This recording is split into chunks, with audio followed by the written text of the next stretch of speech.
Hello viewers, welcome back to my channel. இன்னைக்கு மாலை வச்ச சமையல் என்னன்னு பார்க்கலாமா? பருப்பு உருண்டை மோர் குழம்பு பண்ணலாம்னு துவரம் பருப்பு 1/4 கப்பு, கடலை பருப்பு 1/4 கப்பு ரெண்டுமா சேர்த்து 1 மணி நேரம் ஊற வச்சு தண்ணியே இல்லாமல் நல்ல தண்ணியை வடிச்சிட்டு மிக்சியில் போட்டிருக்கேன்.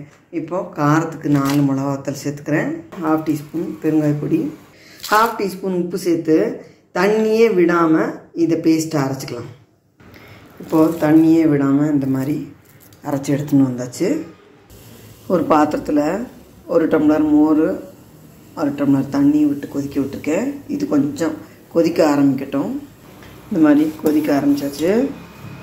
இப்போது இந்த அரைச்சி வச்சுருக்கிற பருப்பை கொஞ்சம் சின்ன சின்ன அப்படி உருண்டையாக ஒட்டி இப்போ நல்லா கொதித்ததுக்கப்புறம் மீடியம் ஃப்ளேமில் வச்சுட்டு ஒவ்வொரு உருண்டையாக இந்த மாதிரி ட்ராப் பண்ணிக்கணும். இந்த கொதிச்சுட்டு இருக்கிற இதில் ட்ராப் பண்ணலாம். 1 by 1 ட்ராப் பண்ணிக்கலாம். இப்போ இந்த உருண்டையெல்லாம் போட்டு கொதிக்க விட்டுருக்கேன். இப்போ கிளறவே கூடாது. அந்த உருண்டையெல்லாம் கொஞ்சம் வெந்து மேலாக வரட்டும். அரைச்சி வச்சுருந்ததில் 1 டீஸ்பூன் அளவு பேலன்ஸ் இருக்குது. இது கூடவே இது 6 டேபிள் ஸ்பூன் அளவு தேங்காய் பல்லாக கித்தினதாக சேர்த்துருக்கேன். பூவா துருவினா 6 டேபிள் ஸ்பூன் இருக்கும்.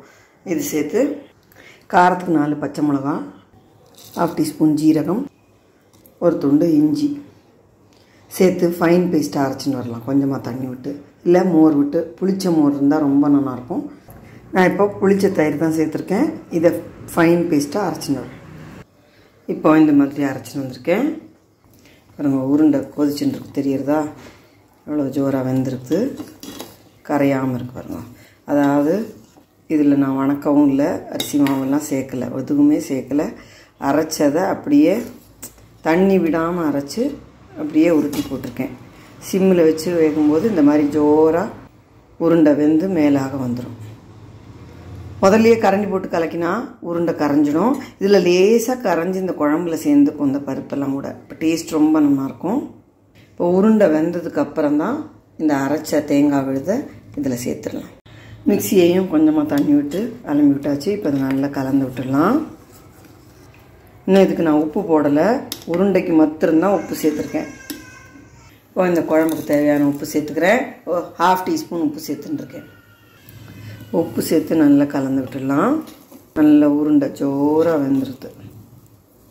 நல்ல மீடியம் ஃப்ளேமில் இந்த மோரும் தண்ணுமா விட்டு நல்லா கொதிக்க விடும்போது ஜோராக வந்துடும். இது கொஞ்சம் கூடி பதச்சி வரட்டும், வெட்டி திளைக்க வேண்டாம். இப்போ மேலாக நல்லா நுரைச்சிண்டு ஜோராக வந்துடுது. நீ வச்சா திளைச்சிரும். இப்போ ஸ்டவ் ஆஃப் பண்ணிடுறேன். நம்ம சூப்பரான உருண்டை மோர் குழம்பு ரெடி. இதுக்கு தாளிக்கணும். பேனில் தேங்காய் எண்ணெய் விட்டு சூடு பண்ணி கடுகு, 1/4 டீஸ்பூன் வெந்தயம், 1 வரமிளகா கிள்ளி சேர்த்துருக்கேன். இதோட கருவேப்பிலையும் சேர்த்து தாளித்து இதை இந்த பருப்பு உருண்டை மோர் குழம்புல, இந்த தாளிதத்தை பருப்பு உருண்டை மோர் குழம்புல சேர்த்தா சூப்பரான பருப்பு உருண்டை மோர் குழம்பு ரெடி. இந்த உருண்டையோடு சேர்த்து சாப்பிட்றதுக்கு ரொம்ப ஜோராக இருக்கும். தொட்டுக்கிறதுக்கு ஒரு காரக்கறி வச்சுக்கலாம். மோர் குழம்புக்கு தொட்டுக்கிறதுக்கு வெண்டைக்காய் கறி தான் பண்ண போகிறேன். வெண்டைக்காய் நல்லா அலம்பிட்டு நறுக்கி வச்சுருக்கேன். எண்ணெய் சூடு பண்ணி கடுகு, உளுத்தம்பருப்பு கருவேப்பிலையும் சேர்த்து தாளிச்சு கடுகு வெடித்து உளுத்தம்பருப்பு சவந்ததும் இதில் நறுக்கி வச்சுக்கிற வெண்டைக்காய் சேர்த்துடலாம். கொஞ்சமாக இதில் மஞ்சப்பொடி சேர்த்து நல்லா மிக்ஸ் பண்ணி விட்டுட்டு கொஞ்சம் வதங்கினதுக்கப்புறம் இதுக்கு உப்பு போட்டுக்கலாம். இப்போ நல்லா வதங்கியாச்சு. இதில் 1/2 டீஸ்பூன் உப்பு சேர்த்துக்கிறேன். 1/2 டீஸ்பூன் சில்லி பவுடர், கொஞ்சம் பெருங்காய பொடியும் சேர்த்து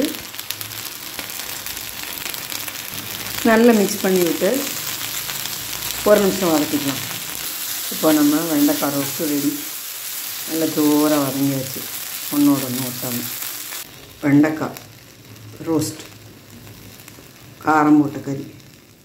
இன்றைக்கி மாலை வச்ச சமையல் பருப்பு உருண்டை மோர் குழம்பு, வெண்டைக்காய் ரோஸ்ட்டு, சாலட், அப்பளம், சாதம், பருப்பு, நெய், தயிர், ஊறுகாய். இதுதான் இன்றைக்கி மாலைபட்ச லஞ்ச் மெனு. இந்த வீடியோவில் யூஸ்ஃபுல்லாக இருக்கும்னு நினைக்கிறேன். லைக் பண்ணுங்கள், ஷேர் பண்ணுங்கள், சப்ஸ்கிரைப் பண்ணுங்கள். தேங்க்யூ ஃபார் வாட்சிங்.